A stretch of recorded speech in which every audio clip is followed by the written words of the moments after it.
On today's episode, I am blessed to be joined by the one and only Sam Franklin, co-founder and CEO of Otta. What happened? How did you find out? What was going through your mind? We were one of them. We had plenty of money with them. I think it was about 5 p.m. that we'd heard from SVB, UK CEO, things are good. And then I actually went to bed on Friday, decent time. And when I woke up, I'd seen that 11 p.m. the Bank of England had said, we've made the bank insolvent. If you care about your career, you should take things into your own destiny and you should be always aware. With 10 days, there are so many moments of maybe inefficiencies. Delete your diaries, rebuild them. From a very early moment, we said, let's go strong on brand. I think I would have gone back and really said to myself, welcome to another episode of Big Risk Energy. On this podcast, we talk to an amazing range of people. And we talk to these people about risk. Risks they've taken in their lives, risks they've taken in their careers, when they paid off and when they didn't. Sam, thank you so much for coming on the show today. my pleasure, nice to be here. So Sam, as we were just discussing before, I'm going to be incredibly selfish during this podcast and get the answers to all the questions that I have about what makes a great workplace and really just things that you're seeing within trends within the workplace. And I think one of the things that I've seen get a load of traction that you've spoken about quite extensively is the 4-day working week, or your version, the 9-day working fortnight. To some people, that feels like that could be a massive risk, putting it out there. Obviously, some people are going to love it, but there are maybe trade-offs from an efficiency or output perspective. Blow this open for us. How did you come to it and what have you seen? Great place to start. We were in a really interesting position at the end of last year where we were asking ourselves, how do we continue to make Otta a great place for great people? And a lot of what we asked our employees was, what can we do more for you? And they came back and said, we want more time off. And at first we thought, okay, is that more holiday? And then at the same time, we were also asking ourselves, in a period of high inflation, 10% last year, will we be able to stay at that level and give people 10% pay rises? Most companies said no. I think the average in the private sector was 6%. And we did roughly the average as well. But at the same time, we were saying, is there a way of maybe killing two birds with one stone here and giving people what they want, which is more time, and maybe giving them a non-monetary benefit that wouldn't cost us any money? And at the same time, we were reading a lot about the UK 4-day workweek trial. Mm-hmm. And I'd hired a people director who was fantastic, who was saying, I've been following this for a few years, it's getting traction. Could it be on the cards?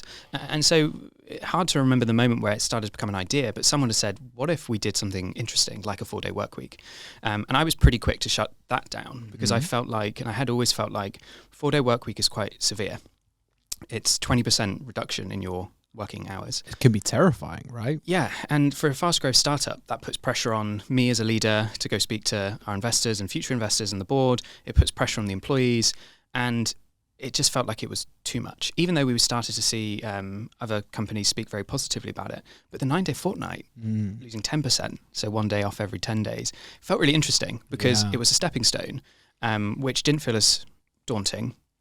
And I felt like there was enough evidence that could say it would be everything we wanted it to be, which is people will love their free time back. They will have higher fulfillment outside of work, hopefully higher fulfillment in work, higher engagement, higher loyalty, but might also do the holy grail of also increasing productivity, increasing business outcomes.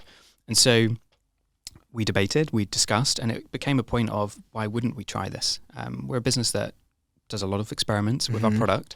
And so we made a decision to say, let's trial this because what's the worst thing that can happen? And I think because it was a 9-day fortnight that allowed us to do that. I think a 4-day work week, we would have found much harder to make that bet. Yes. And so now we're in a position where we've been doing it since the end of Jan. So far, so good. I love it. I think our employees love it. Are you applying it to yourself as well? Absolutely. Wow. It was the biggest thing that people said to us amongst employees, the leadership team, are you going to be doing it too as founders? And the answer was, if you're not doing it, I think this is going to set the wrong tone, set the wrong precedent. And so I was thinking, yeah, of course I want to do it. And partly this is a really interesting social experiment for me as a founder. And so we're currently too early to see if we've got the same business outcomes. But when I look at early stats on people giving responses on how engaged they are at Otta, how much more likely they are to recommend a friend to work here, do they feel like they're less stressed? all the signals are pretty good. So I'm pretty excited. That's fascinating. Really, really interesting. Okay, a few questions jumped to mind immediately. Was there ever a fear of rolling something out which some people might love but isn't working, and then having to wind that back, and the impact of that? Has that been a consideration? It was a consideration, although I feel like if we had that level of concern, we wouldn't have done the trial. So we went into the trial with quite high conviction that this really could work, because when you look at the face of it, with 10 days, there are so many moments of maybe inefficiencies where I could almost feel that if we said to people, delete your diaries, rebuild them, really think deeply about building diary management for building relationships, making decisions, you could kind of see that we were getting maybe a little bit inefficient. And so I had good level of confidence that this wasn't going to be a complete failure. The things that we have considered, and we still are considering, are the more nuanced things, such as, can everyone take the same day off? Because will that allow us to continue to serve our customers well? Do we need to give people the flexibility to choose which day they have off? Because that might be more suited for parents, and so on and so forth. Currently, we say to everyone, you must take every other Friday off, the whole company. Those are the things that we are exploring. And I felt like those weren't so big, such that if half the employees come back to me next week and say, we did our first fortnight, I really felt like we lost the ability to care for customers on the Friday we were off, we need to change. That feels like the realm of, we will change that and it will be fine. And I didn't really expect anyone to say, I want to do 10 days. Yeah. The thing I've been saying quite a lot recently is, no one, when they hit 21 and started their career, said, oh, I think I might do anything but a 5-day week for the rest of my life. And so for me, it feels quite a joy to be able to say to our employees, you get a day back every 2 weeks. It's amazing. And I know I don't want to be super heroic in that, but it is a difference in what you can do with your life, and it should be super exciting. I think it's incredible, and it's genuinely something that when I saw it, I was like, first of all, wow, because I've not seen anyone else do that. So I think it's truly, truly innovative in that way, but also it feels realistic. Because to me, as an employer, we our team is about half your size, 35 full-time, about 10, 15 part-time. I look at the 4-day week and I'm like, it's just not feasible. It's just not going to happen. Especially because then it becomes the 3.5-day week. Things just go in that way. So that's really, really interesting. So 2 more questions come to mind. One is, did you roll this out to the whole company, or was this something that you started? And is that something which you would always think about when rolling out a benefit of this type? Is it for everyone, or would you ever, A/B test it in a way? So we felt like this had to be rolled out across full-time staff. Otherwise, it would breed resentment, it would breed confusion, and ultimately we wouldn't get a good read on does it work or not. And we did debate this. Should we have a couple of teams where we trial this with first? But I think at the size of business we were at and the speed at which we like to learn, we made a decision to say, let's just do it. Let's just try it, and know that if things aren't going well, we'll course correct, which I kind of wanted to A/B test. I kind of wanted to have that control group where I could say, hey, for this group of people, we gave them a day off, but this group we didn't. But then also there's that element of, is that fair? Yeah. Is that fair to give this engineer a day off every 2 weeks and not this one? Is it right to play A/B experiments with people's lives? And so we didn't. That's a whole other fascinating ethical conversation about playing A/B God with people's lives, and something which, as tech entrepreneurs, we possibly do. We possibly do. Yep. I think especially for both of our types of businesses, Otta, this is people's lives. Connected, this is people's businesses, right? And when we do A/B test these things, that's a really interesting one to get into. But another question before we do is, you mentioned obviously applying this to yourselves as founders. And what does that teach us about practicing what you preach and making sure that you really are applying these things? Because I know that I've been guilty of this. We have connect days where anyone in the business can take off a day, almost a circuit breaker. It's never something to do with annual leave. It's like, I just need a day to myself, no questions asked. We get it. Sometimes you just need a day to yourself. Now, I've been guilty of taking one of these days, but then being on Slack the whole time. And I'm like, this is a really, really bad signal. Like, this is not what I should be doing. So tell us about that. I think there's an element of when you start a business, you hear a lot about, mostly from Americans, it's all about the hustle. And the only way you'll succeed is by working incredibly hard. I subscribe to it takes hard work and grit to build a business, but I don't subscribe to it needs to be your whole life. And so I think there was definitely an element of, I want to practice what I preach here. I want this for me as well. I don't want to be a person who cannot question and even I think about losing a day of work. Like, that just feels a bit of a sad thing. Like, if I can manage that for my employees, but I can't manage it for myself, what does that say about the type of role I'm doing? And so we were really clear, like, we had to practice what we preached, but we wanted to. And so I don't know if it was too much of an internal debate, and we did look quite a lot at myself and my 2 co-founders' workload. And I think one of the things that helped us make a decision is that there are 3 of us, and we are equal in the way we really bring ourselves to the business. And I think having that spread has been really beneficial, because if I was a sole founder, I'm not sure I would have felt that easy to say yes to this. And therefore, if I was, as you say, on the days off that you should be off on Slack and messaging people, what tone that would have set, I'm not sure it would have been a good one. Yes. And certainly us doing it well, and us also reevaluating our time, reevaluating our diaries, reevaluating how we operate at work, I think has set a really good tone for the rest of the business. Like, if we can make it happen, hopefully you can too. And one of the things I always try and do as a leader is be calm, show calmness, not put too much pressure on the organization, because then it really does trickle down. Yeah. And so by that nature, if I've not figured it out, my employees aren't going to figure it out. So I think that's something that we've tried to really think deeply about. That's fascinating. And your co-founders, are they first-time founders? Are they experienced founders? What's the setup between you guys? We're all first-time founders. We worked in startups before, and so we know what it's like to be in these types of businesses, but this is our first rodeo. So everything is new.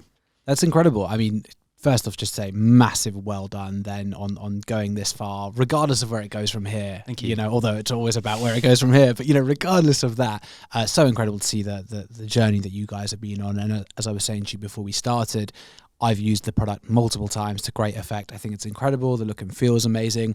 And I've been fascinated by your use of out-of-home advertising with the tube advertising, for example. I always see Otta on there.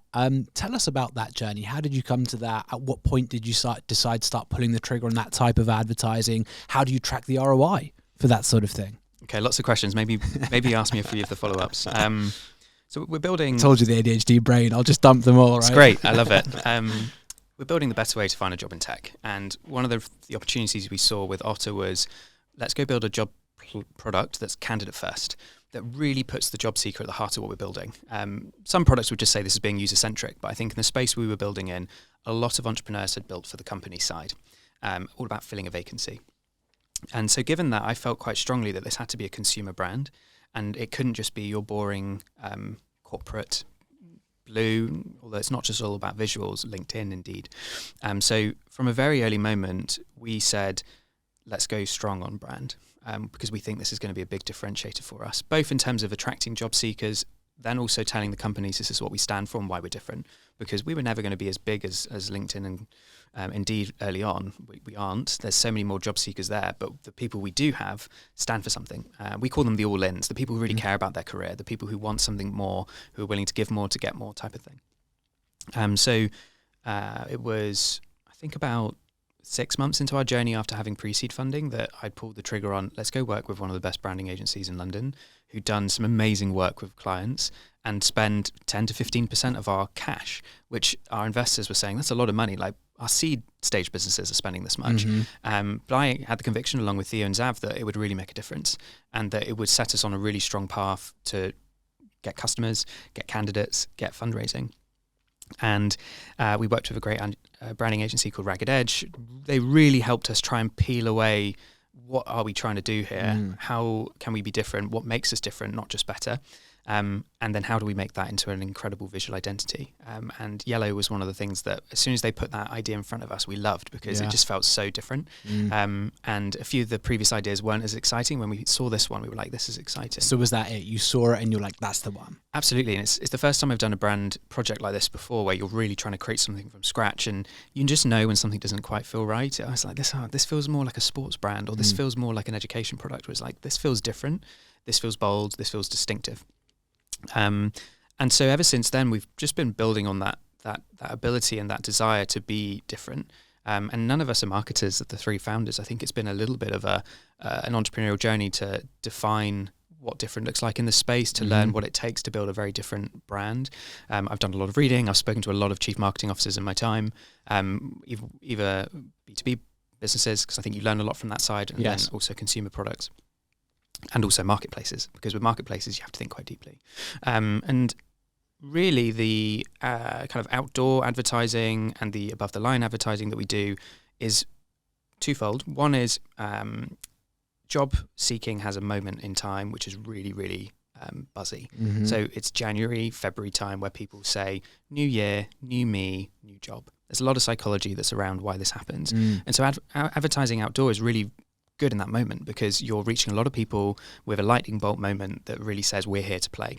And so that was part of why we did it. But the other part of why we've done outdoor advertising is we think it's a really strong way of cutting through in a business that's quite hard to cut through. There are a lot of job products. LinkedIn is on your phone, and most people use it, despite the fact that it's not a great product. And so what are the ways that you can really stand out as a product that means something, that has something to say? And our advertising is probably punched above its weight. We've put messages out into the world which are quite bold, about salary transparency, about issues at the workplace and those types of things. And those things get noticed, and those things build probably more loyalty than a simple ad on an Instagram account. We'd still do that. It's great for gaining acquisition, but we really did like the above the line and outdoor advertising to tell our story. So to your last point about ROI, and then I will pause because I'm sure you've got some follow-ons. I've got a million things I would ask you off the back of that. ROI is incredibly hard when you're doing outdoor. Yeah. It's incredibly hard when you're doing brand building, Yes. because the advertising basically should pay off over a long time. It shouldn't be a moment of, well, we did some advertising in January and we saw acquisition, because your goal isn't that. Your goal is building brand saliency, brand awareness. And so I've had the ability to be able to say to our investors, we want to do this for a long-term bet. Like the investments I made in Jan 2021 are still paying off. Yeah. And that's not always easy, because some investors want to see money and payback now, but we've had a supportive group of investors who also agree that brand is important. Yes. And so I like to look at ROI over quite a long period, and it's blurry because did that ROI help reduce our performance marketing spend? Did it increase our organic growth? Did it increase retention? It's very, very hard. And so you look at a lot of leading indicators, you look at a lot of different things like brand awareness surveys, unaided, aided, to try and understand, did this thing make a difference? I think one thing I found quite interesting is we've done 3 campaigns now, January 2021, 22, 23.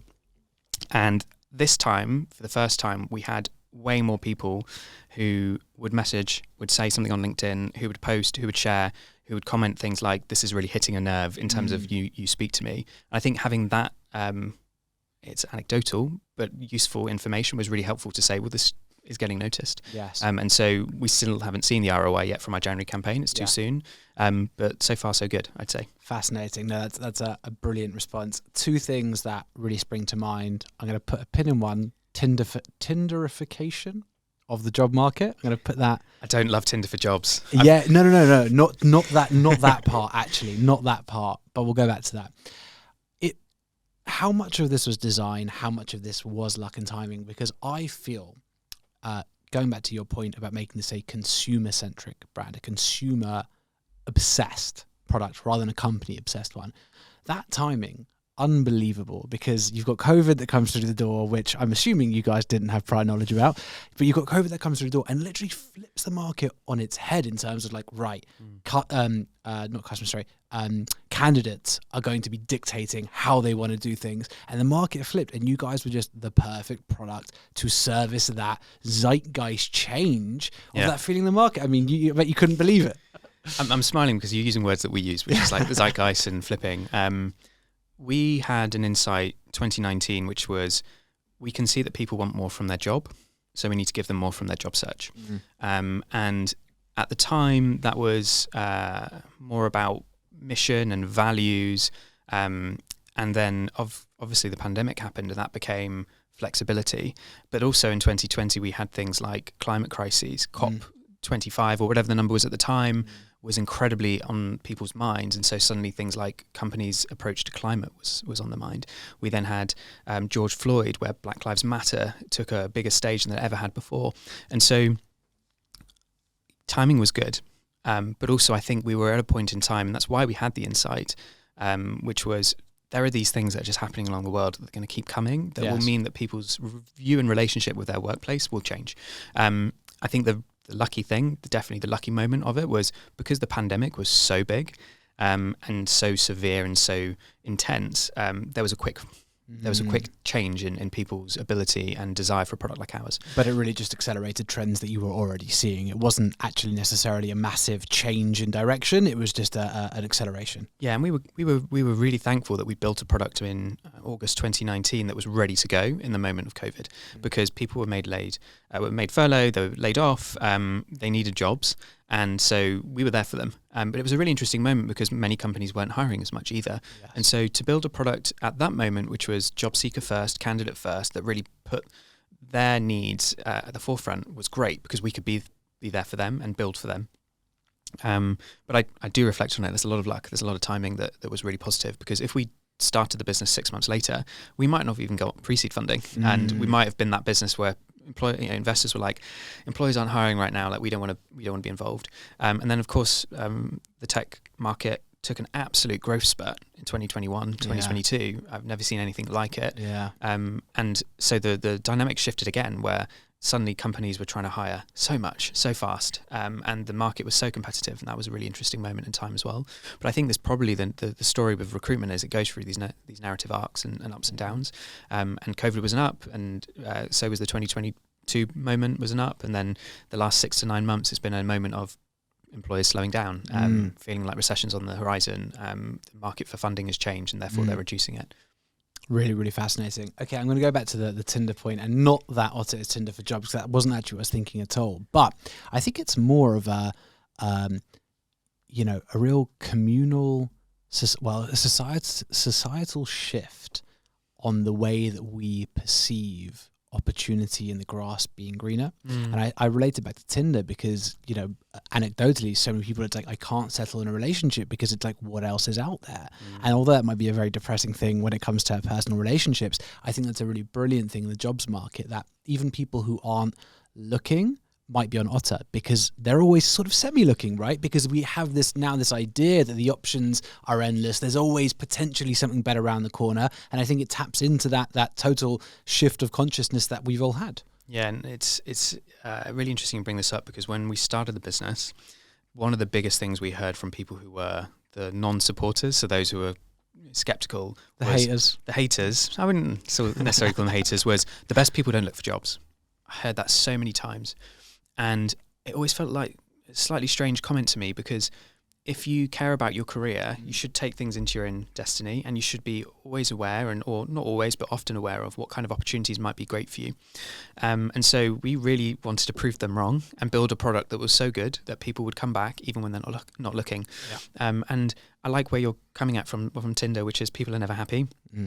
But I think it might be slightly different with jobs, which is probably more of a what else can I do to develop myself? Because with a partner, hopefully you've only got one, and then when that doesn't work, you find another, and it's similar with a job.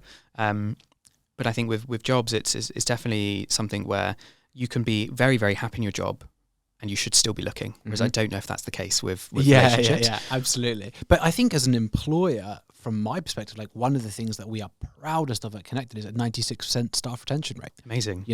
People don't leave Connected. And the two people who left, one went to Amazon, one went to Warner Brothers, and they both asked for their jobs back. So it's like, so we love that side of it. And for me as an employer, I am so excited by that never-ending challenge of retention. That should be a good thing, of being like, what can we do to keep on improving, to keep our people here? Because we know that the way that we empower them, of course, people are going to come knocking, and they're always going to have an eye on what else, because we have that, facilitate that culture of, let's be the best at what we can do, which is really, really interesting. So one question I have for you on company culture is, I don't think company culture is necessarily perks listed at the bottom of a job spec. It is the reality of empowerment, understanding career progression. How does Otta help companies distill that part of culture, which can't just be, free fruit on a Wednesday, whatever it might be? How do you guys approach that part of culture and getting that distilled into messaging on the platform? I think it starts with this question of, does a company know what its culture is? Do they know what their employer value proposition is, EVP? Because if they don't, it's a very different conversation. It's more about, how do you help that company figure it out? How do they look deeply into their identity and how they started, and how do their employees currently think about themselves to define it? Once that is done, which most companies, to be fair, at the stage we work with them on Otta have and know, it's then a case of what do we need to say, because culture is so multifaceted. It's got a huge surface area and lots of different knobs and little interesting bits, which are the bits that job seekers most want to know. And that's where we try and add the most value, because we know that job seekers like X but not Y, or they're really interested right now in flexibility options, and they really do care about career progression and what types of products they're building. So we have a customer success team with the companies that we work closely with, and they have these types of discussions around where we think these are the types of things that you probably should be writing and talking about. And as you say, it's not just perks and benefits, although those things do matter. I was going to ask you, surely you've seen the weird, the wonderful, the good and the bad of perks. Talk us through some of them. I don't know if I've seen any weird ones, actually. Oh, really? No, okay. I'm going through my brain and thinking, I think everything feels quite normal. Okay, that's good. We've got the wonderful. I should have more faith in humanity then. Clearly. Yeah, I think there's some weird things written in job descriptions about what you need to do and what you must have. But in terms of the perks, I think most companies have done quite interesting things. And I think probably the ones that are even standing out, I'm just going through my head, they're not that interesting. It's like you get your birthday off. Like it's not super innovative. It's not super left field. It's just a nice thing to give to employees. Yes. I think probably the thing that I feel quite strongly about when it comes to perks and benefits is that for some people they make a big difference. So how good is your parental leave? Is it universal? Do you offer men, women, same-sex couples exactly the same? Do you have a very, very strong approach to flexibility, because some people cannot come to the office every day? Like those are things that I think there has been, to your word of zeitgeist earlier, a bit of a zeitgeist change to, but talking about these things isn't actually culture. And I think it's starting to move back and say, no, these are the things that matter. We're going for a cost of living crisis, making sure that people have great pensions.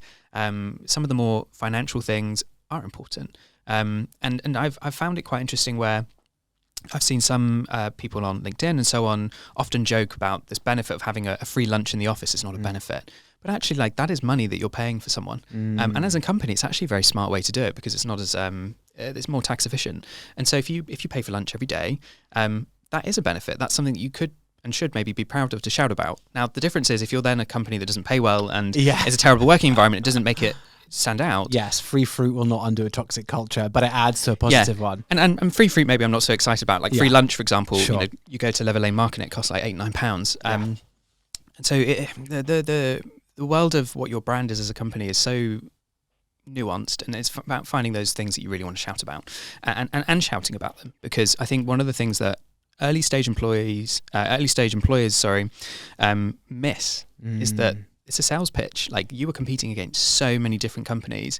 I think it's good that you've got a healthy level of, I need to retain my team, because it's pushing you to think, how can I make my place a great place to work? And obviously companies know they have to get great talent, but they then don't pull through. Yes. And they're not selling. And it's like your job description, your company looks bland, and people aren't going to come to you. And it's bizarre because, we could talk about entrepreneurship and we would know we have to go find ways to get customers. We can't just expect them to come. Like, if we build a great product, they're not just going to appear.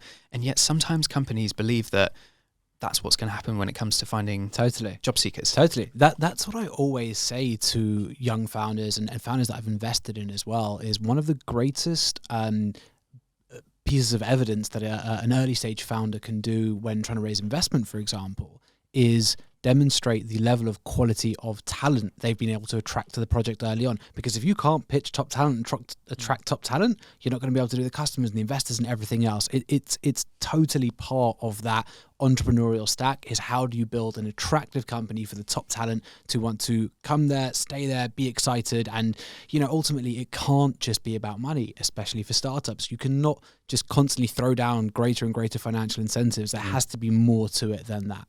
What are some of the best examples that you've seen beyond financial incentives or perks that have made a big difference for businesses trying to recruit and attract and retain talent?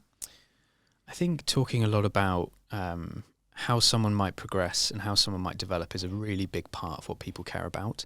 And so this is quite functional, but in a job description, instead of writing all about what we want, talk about what that person should get excited by, what types of things they might be doing in 3 months, 6 months, 12 months. That's quite a simple thing, but I think the detail it shows when you're able to put that out and lay it out, says a lot about the employer. It shows a lot about they're thinking longer term about this role. They're thinking about how this company will support this person to grow and develop, and that you're not just a cog in a machine. So I think that's one area that I think I've seen people stand out with. And then the second area is the sort of operating principles or things we care about, values, and that can be anything from this is the way we approach work, which is transparency by default, or we have a very, very strong culture of psychological safety, and this is why, and this is what we care about. Anything that has an edge, anything that makes you go, oh, that's interesting. I think that's the other bucket that I've seen companies do really well on. And I think what's interesting for us, at least with a product that we're trying to build, early on that stuff is really hard to codify. I don't know about your business, but certainly for the first 25 people at Otta, we were doing a lot of stuff that became culture. Yes. And we were somewhat deliberate, but it wasn't like I could tell you exactly what it was. And so whenever someone used to did an interview when I was hiring a lot in the early stages, and someone said, what's the culture like? I was like, you've got to ask me more than that, because it's too broad a question. Like, give me something more specific. Like, what do you care about? And I think that's one of the challenges for businesses of smaller size, is that identifying what they're really, really strong at and what those things can be in that bucket, like the way they work, the way they operate, the way the CEO talks and brings others in. It's really tough, because almost you need your employees to tell you. Absolutely. I always think, and I always say this to my team, everything we do has to be a mix of, belief and being vocal, and also undeniable proof.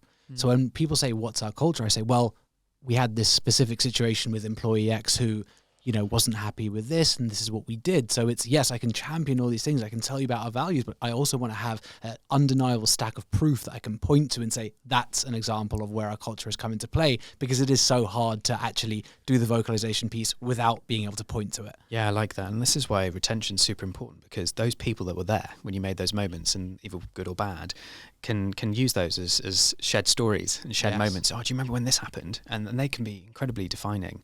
And when you lose those people, those memories somewhat go, because it's not as strong to be able to say, oh yeah, when we did this thing and none of you were here. Yes. And I've found that a little bit recently with building a leadership team, where we've hired leaders and they weren't the first employees. And I've wanted to say a few topics like, oh, do you remember how we communicated this during the pandemic? And obviously they weren't here.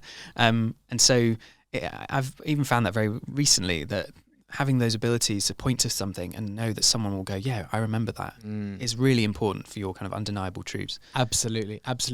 You mentioned founder-led hiring. When does that switch happen? When did it happen for you guys? What do you see in the market? Because I think for the first 25, you said it's so important to make sure that, I think anyway, that the founder is involved with that. But what's your view on it? What do you see? So we are a company that still has founders interview at the last round. So no one will get an offer unless they've met one of the founders. And I expect we'll do that for quite a while, because there are 3 of us, which really helps. And we know that's a good way to keep our hiring managers in check, to sell great candidates at the end, and also be sure that we're still sticking very strongly to our values. I believe that companies probably above 200 people might change that. And it's for more senior people, does a founder get involved?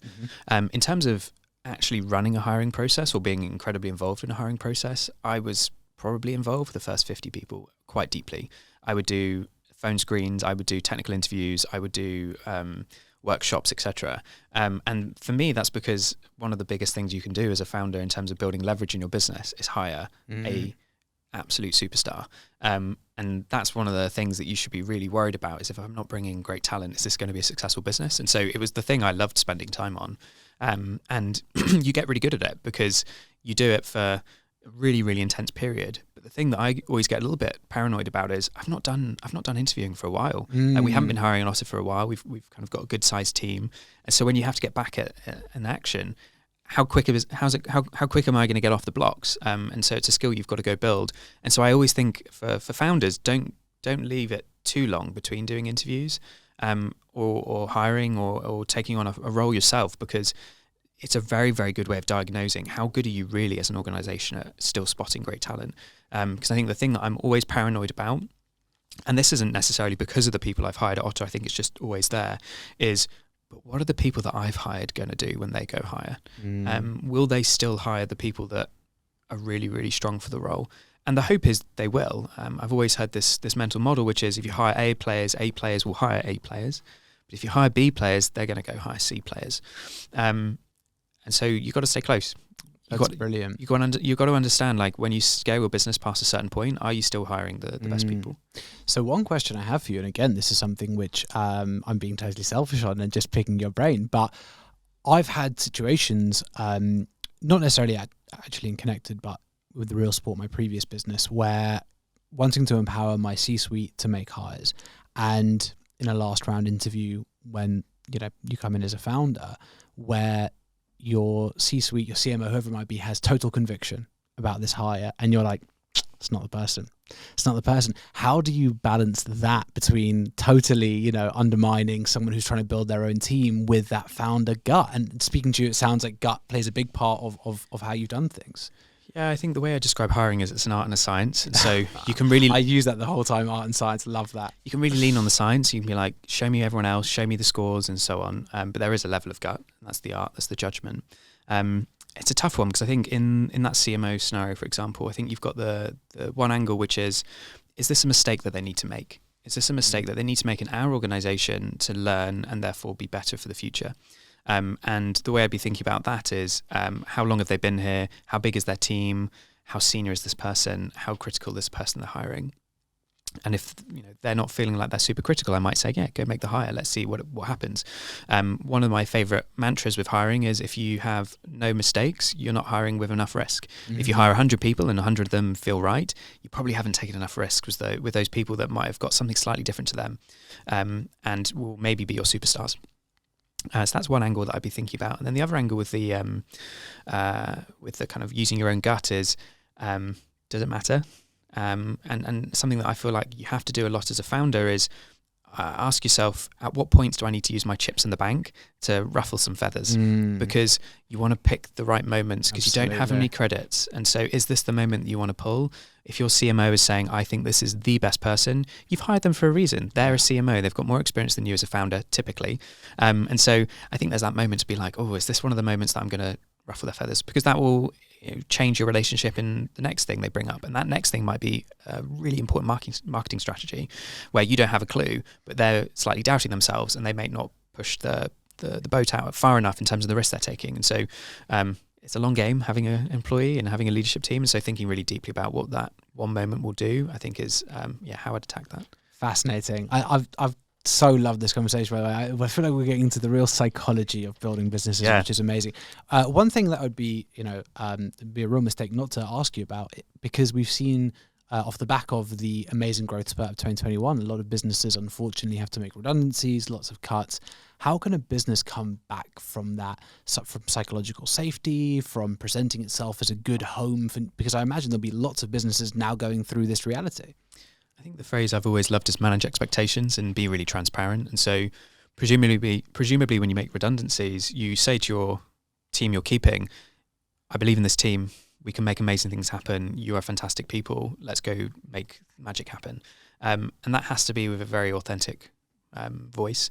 And you have to be very transparent about why you've made the decisions you've made, why you're in this position, what this means for company finances, and set expectations about what type of business that you're now building. And most businesses, the expectation is not drastically different, but there were some companies that raised an incredible amount of money, 2021, were hiring like machines and hiring so many, and they had to take a really big handbrake because that was just not you're not going to work in the future. And so for those businesses, managing expectations of this is what it's going to be like to work here. It's not going to be sexy. We're not going to be throwing money at everything. We're going to have to build a business that's focused on profitability and economics. Like I think whatever the topic is, being really clear with your employees, I think is what wins you that trust. And then that trust is what enables you to do great things and then be in a position where you can say, we're growing, we need to start expanding, we need to go higher again. I don't think I've got any magic pieces of advice other than that. And typically, I think managing expectations across any part of a relationship with employees and leaders and certainly prospective candidates typically works very well. Yeah, fantastic. Key word you use there is transparency. And one of the things that I love about, that I love from what I've seen of you online is how much transparency you have in terms of building in public, whether it was the 9-day fortnight and all the other topics that you speak very, very candidly on. How have you seen businesses handle that transparency when things aren't going as well? And because I've seen a lot of founders who very good at building in public on the way up, slightly more difficult when things are a bit rocky. What's your experience been with that?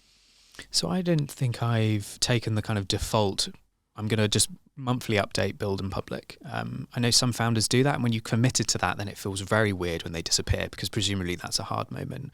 My building in public has been very deliberate, because we as a company, Otta, want to encourage other companies to do great things to help them hire great people. And so, for example, really shouting from the rooftops about the 9-day fortnight is me trying to play a part in changing the ecosystem, and helping other companies see that it's possible, and this is why we've done it. And when I made my first post on it, I had so many people say, how do I make this happen in my business, which was really exciting.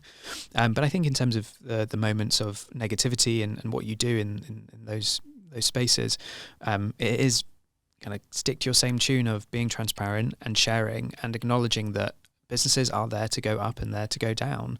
And I think one of the things that we felt very clearly on when we started a business, my co-founders, it's only a small probability that succeed. And being really real with that as a reality, I think is valuable, because when you do get to a moment that's not so good, I think it then feels more normal to talk about it not being so good, because there's only very few companies that always grow, that always keep going up and to the right.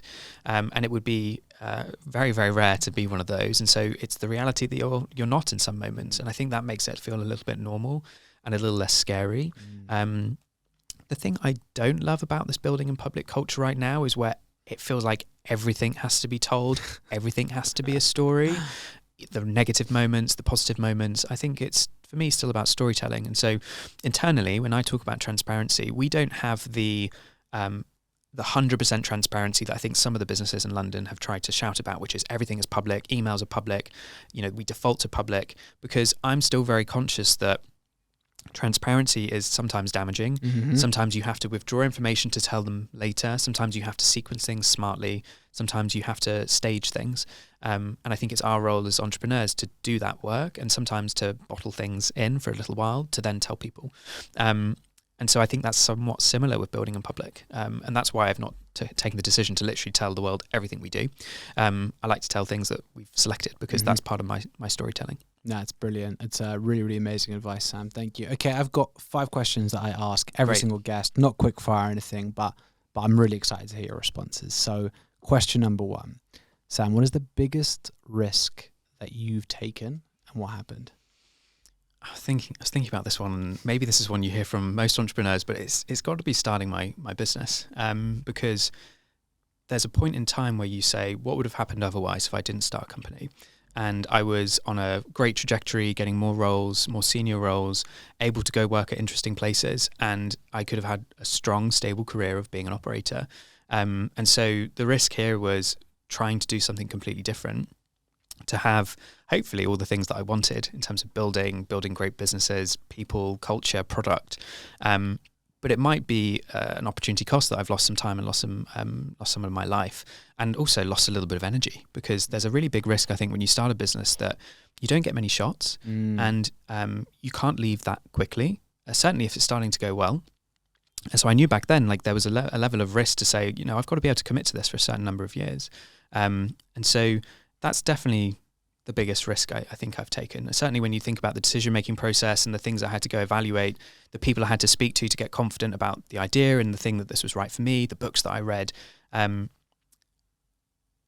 then also, just if you look at it probabilistically, like I'm an economist, I think quite deeply about this type of things, like the likelihood of success in this space, so small. And the fact that you'll go years without making a salary to start with, and then years of making hard nights and lots of work for something that's still so minuscule in terms of probability, by far the biggest risk. And then where we are today, we're a Series A business with 70 people full-time, 30 people part-time, with a hell of a lot of users, but there's still a lot of the journey to go. So the risk is still playing out. But so far I feel very good about it, because we've sort of reached that moment where I won't regret Otta now. Yes. I think there was a period where maybe a year and a half, 2 years, if things then plateaued or got worse, I might have gone, okay, maybe the risk didn't pay off. But now I've learned so much. I've gained a lot of skills. I've had so much fun building it. We've made a lot of impact. It's now feeling like the risk is de-risked. Yes. But in terms of like uttermost success, like the risk is still there to play for. Like there's still a lot that we need to go do, and it's still really, really low probability. I think that's a really important message for all founders to hear, especially when you've raised such a great Series A and have so much respect and great feeling towards the company from the UK tech ecosystem and beyond. I'm sure that actually that big piece of venture funding is very much the start of the journey, and that's where the pressure really comes on, right? And it's a whole new level of risk and higher stakes, and the more money you take, the more the better the return's got to be. And I think it's a really important message to everyone to understand that Series A funding is such an amazing recognition of the growth and the potential and the brand and everything else, but it's still very much the start of the journey. I think a lot of founders think once you raise that big first venture round, it's like right, we've done it. It's like, no, that's the start. Yeah, and absolutely the pressure is there. Even if it's not from your investors, the pressure is there because you then have to go make the best of that capital, and you don't get far by taking small risks. So within building a business, there's lots of risks when you're doing it in terms of what products you build, what markets you launch. Like if you're not taking risks, then you're not really going to do what you set out to do, which is build a defining product. So yeah, it really amps up when you take that amount of cash. Amazing. And what are you proudest of? I think I'm proudest of the relationship I have with my co-founders, because we're the set of three that I feel like I could work with them for a lifetime. Whether that's on Otta, whether that's building another business one day and being a serial entrepreneur. It's the kind of working relationship where these are the best people I've worked with and I love working with them. And I'm proud of it because that's been a long road. I've known one of my co-founders, Theo, for over 10 years. Nice. And I think it's a relationship where many people don't have something like that. Many people in the world will have a partner. Many people in the world will have siblings, will have parents, will have friends. But I'm very proud that I have two co-founders, business partners, where I get really excited. Yeah. And will be always excited to step in a room and problem solve with them, which was interesting at the weekend with Silicon Valley Bank. We banked with them. I was going to ask because surely you saw a lot of businesses, but I didn't realize that you guys were impacted as well. Yeah, we were one of them. We had plenty of money with them. And so jumping into a room with them on a problem makes something like that more joyous and less feeling like the world is getting to a bad place. So yeah, that's what I'm most proud of. Okay, now that you've mentioned it, we've got to discuss it. What happened? How did you find out? What was going through your mind in that moment when you got that announcement from SVB? So I think it was interesting because the first announcement was US is starting to not look good, share price had dropped, and then we were getting noise from SVB UK that it was a separate entity and things were going to be fine. And I think it was about 5 p.m. that we'd heard from SVB UK CEO, things are good. And then I actually went to bed on Friday, decent time, and when I woke up, I'd seen that 11 p.m. the Bank of England had said, we've made the bank insolvent. And also this very ominous line, which is, I can't remember exactly what it was read, but it was something like, this bank is not systemically important enough for us to save. And I'm thinking, what does that mean? Does that mean I've literally lost all of the money? Or will that mean I get X% back? And so at that point in time, it was, okay, what does this mean? And what do we know? We were very lucky in that we have investors who, so investors like Local Globe, who were very close to government, and therefore we felt like we were getting quite early signal of what was happening and how seriously this was being taken. And so that gave us a lot of confidence over the weekend. But there was a point on Saturday where we chatted as founders, we talked about how bad this could be and what we might have to do on Monday morning, that I'd said, and the other guys agreed, like, we just got to wait until the end of the weekend. Like, this is so out of our control. We know there's going to be a long list of things to do on Monday if it does not look good. But for now, rest up, because we need to be at our best on Monday morning if there are serious decisions to be made based on, do we have cash? Will we ever get the cash back? And so on. So I think I was quite pleased in that it didn't become an incredible roller coaster, because we just said, look, the right people are on this. Let's wait until Sunday evening. It ended up coming Monday morning with the news that HSBC had purchased the bank. So weird. One of those moments where you just thought, how is this happening? And I'm in it. I'm living it. Like I love reading these books about Theranos and Wirecard and all these scandals, and suddenly, and this isn't a scandal, but like a black swan event. Like, sure, we're in it this time. It felt quite strange. Wow. And I think this is an amazing example of why stoicism as a founder is so important, because your weekend having that mindset of let's wait and see versus the panic stations, from your mental health and your own stability and everything else, you had a totally different weekend. Yeah, and it's been interesting because I've spoken to a few journalists over the last 24 hours. I've tried to turn crisis into opportunity, and I've been quoted a few times of Saturday morning Sam Franklin was in emergency mode, and I might have said something along those lines. But the person I was with on Saturday texted me basically saying like, you were pretty chilled. Like we had a really nice coffee on Saturday, and I think that was partly because my view on a lot of things with business building is it's not your whole life. When you're not thinking about your business, you've got to be present with other people. But then also to your point about stoicism and feeling a bit zen, it's out of our control. We've done the best thing we could with the moments we had available, which was Friday to move some cash out. Now we got to wait, and I've got to conserve my energy to be ready for a moment where I might have to make quite good decisions. But I think luckily with something like Otta, we'd gone through some moments of highs and lows where we built that muscle in terms of what do you do with a pandemic? What do you do when this happens, such that when this happened at the weekend, we were not ready for it because no one ever is, but we were prepared a little bit more than we would have been. Amazing. Okay. Is there anything that you would have done differently on this journey? For Otta specifically? Whatever it means to you, Sam. Life's journey. Life's journey, Otta. I think I would have gone back and really said to myself, when we launched in the US, does this need to happen yet? It's been a really interesting journey launching a product in the United States, much bigger market, and also something that we knew would be a big challenge and actually helped us raise our Series A because we had some traction there, and I think that was part of the story. But I think I would have said to myself, just keep on evaluating it a little bit more because there's upsides to staying in the UK. It's a decent sized market, develop product, and then think internationally. Not that I've regretted launching in the US. We have more people there looking for jobs than we do here. We're well known here in terms of the size of the market. Our ecosystem dominance is bigger here. But yeah, I think I would have told myself, does this need to be now? Okay, fascinating. Really, really interesting. All right, second to last one. What does it take to be successful? This one's a tricky one. I don't know if I've distilled it down yet, so I'm going to ponder it for a second. I've really liked it when I've heard people talk about 3 elements of success, where it's will, skill, and luck. And so I think the starting point is you have to appreciate that being successful is partly luck. If you don't, I think you're kidding yourself, that you're not really appreciating that you have to create luck, and that sometimes things are down to chance, and we might have exactly the same path as someone else for a while, but they'll have a lucky spin and something will change. I think that's really important for one's mental health and also understanding the way the world works.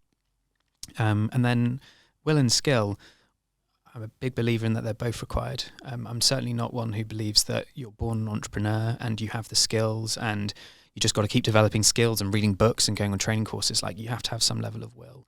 But I think that probably the thing that I would say to combine all these things, you have to know when is it a moment for will and when is it a moment for skill. When is it a moment to think really thoughtfully, really deeply, talk to so many people that you can to build skill. Normally those are kind of big moments of irreversible decisions, like deciding what business do you go build. But then when does will just become the thing that you really need to go push? We've got the idea, we've got the vision. I need to go hire 50 people because we just raised a lot of money. That's taking a lot of will. You have to work hard to find people. You have to hustle. You have to grit. So yeah, maybe this is a different angle on it. People talk about having skill, will, and grit, but I think it's knowing when is skill and when is will the moment to really push, because it's hard to push everything at the same time. Yeah, absolutely. And it goes back to the art and science point, right? You know, when does the data need to dictate, and when does the gut and the heart and the, you know, total self-belief need to dictate? And it's a fascinating one, but if you can, you know, pull on the right strings at the right time, you're in a good spot. Absolutely. All right, Sam, my last one for you is 16-year-old Sam walks in the room right now. What are you going to tell him? Oh, this is interesting, because I wondered whether it was, what do I tell them to change his life, or do I just tell them in terms of... It could be next week's lottery numbers if you wanted to be. It could. This is totally open-ended. It feels like an utter scam. I love it. It's the biggest heist. I think I would probably tell myself back then, don't get as caught up in academia as you did. So my little history of how I've ended up being an entrepreneur, and tell me if this answer's too long, by the way. I built things when I was younger. I fell into online gaming where there was a bit of a hacking community, learned how to program, made some money doing it. Which games out of interest? There was an online game called Neopets. That was I remember Neopets. Pretty young at the time. So made some bots and things that made me Neopoints. Then I would sell those Neopoints. Wow, that's a blast from the past. I remember that. There was also a game called Maple Story, which was very different, more 3D, that you could hack again, and made some points there and sold those. And these are slightly illegit things, but I'm too old now. I'm not going to get caught by statute of limitations passed. Yeah, it's gone. And that really taught me to build things and program. And then I also started to consult, so to speak. Like I would charge $25 an hour on this website that was sort of the precursor to Fiverr and Upwork. And I was CEO of Sam Designs. And I would basically do anything and everything from changing websites to building WordPress plugins. And then there became a point where someone said to me, "You're really smart. You should think about going to Oxbridge." And I think that really caught me. And all of a sudden I was really deep in academics and working hard and studying. And I'd lost that builder aspect. And so from the ages of 17 to 21, I didn't code, I didn't program, I didn't build much. I did things that felt like they were building. Like I ran a big ball at my university. Like I started a conference between a couple of universities and on finance topics. Like there were things I did, but they were never to the level of like hacking, like building. Like that's how most people in the Valley would talk about it, like coding and things like that. And whilst it helped me then get a job at McKinsey as my first job, like super corporate, like I didn't love it. And I knew pretty quickly that wasn't the right path for me and I needed to get back onto being something like a builder.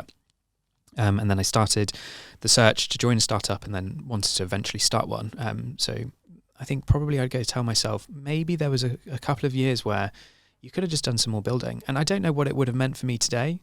I would have maybe not gone to a corporate job and I would have lost those skills because those have been incredibly valuable. I don't regret my time there, but I'd love to know what I would have done differently. If someone had said to me like, yeah, go to university, but spend more time like at the entrepreneurship club, or spend more time like still building your things on the side. Because I think I knew probably deep down that was what I preferred, but I was good at studying. Like I was smart, and when something's put in front of you that you can go achieve, it's sometimes really tempting. And I'll say one more thing and I'll pause. Like I remember I went traveling between university and my first job, and it was one of those great moments where they said you can start in September or you can start the next year in April. So it was like additional 7-8 months. So I went traveling, and I think there was a really nice moment where I got off the treadmill. A lot of my other friends started work straight out of university, and so they were gaining skills, they were making money, they were doing projects. And whilst I obviously did great things traveling, it just felt like I was off the treadmill. And I think that really allowed me to go, whoa, that last few years was a run that you just had to keep on doing. But now I need to start really evaluating, like, what do I want and what do I care about? And I got there. Like I even before I started McKinsey, nearly didn't start, and because I didn't really think it was the right thing for me. I enjoyed reading more about Jessica Livingston, the founder of Y Combinator, written an amazing book, and I read all that in an evening and thought, wow, this is amazing. And all those things were more excited than reading the reading list that McKinsey had sent me about how to be a really good thought partner and how to tell a great story. So I got there, because then I didn't stay at McKinsey very long. I was the first person to leave in my cohort. But yeah, I wonder what I would have done differently if someone had said, don't run into academia, it's not going to be the best thing for you, because maybe I would have done something differently.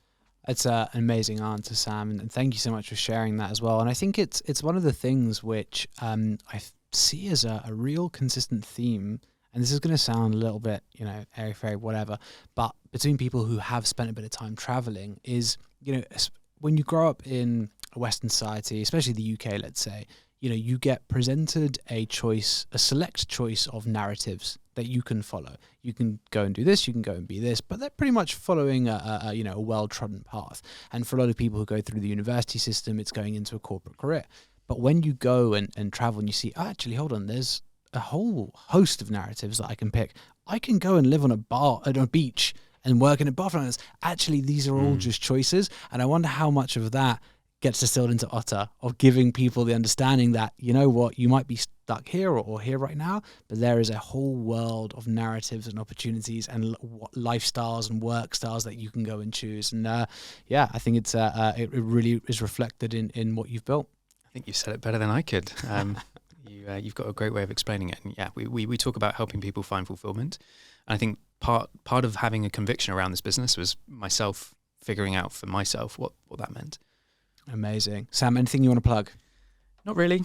I'm not a very pluggy person. This has been fantastic. Obviously, go try Otta if you feel like you want to have a career in tech.